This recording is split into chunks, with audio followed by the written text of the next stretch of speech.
আমার আজকের নিবেদন কবিতার নাম রাঙামাটির পরশ। আমি সেই দূর দেশ হতে আসিয়াছি নদী জল নৌকা, তারই জলে ভেসে আসা ঝাউবনের কথা শোনা, আষাঢ় শ্রাবণ আশ্বিনে তাহাদেরই মাঝে নিবিড় নীরবে থাকা, তাদের ভালোবাসার নিবিড় পরশ একটুখানি পাওয়া, চেয়ে দেখা আর শুধু চেয়ে থাকা।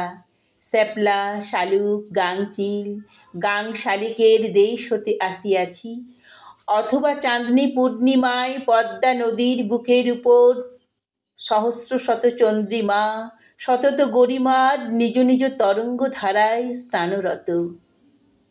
তাহার মাঝে দূরদেশ মাঝি পাংশি বাহিয়া চলিছি ভিন গায়, সেই দূর দেশ হতে আসিয়াছি আমি সহস্র স্রোতধারায়, তাহার তরঙ্গ মালিকায় শত শত কথা সহস্র শত স্মৃতি বহিয়া আনিছে মহাসাগরের মহাপূর্ণতায়।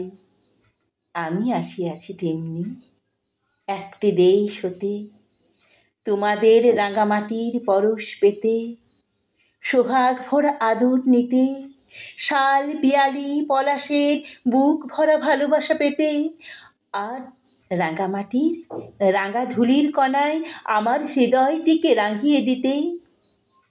আমি একটুখানি তোমাদের চরণ ধুলির পরশ পেতে এসেছি তোমাদের এই দেশে।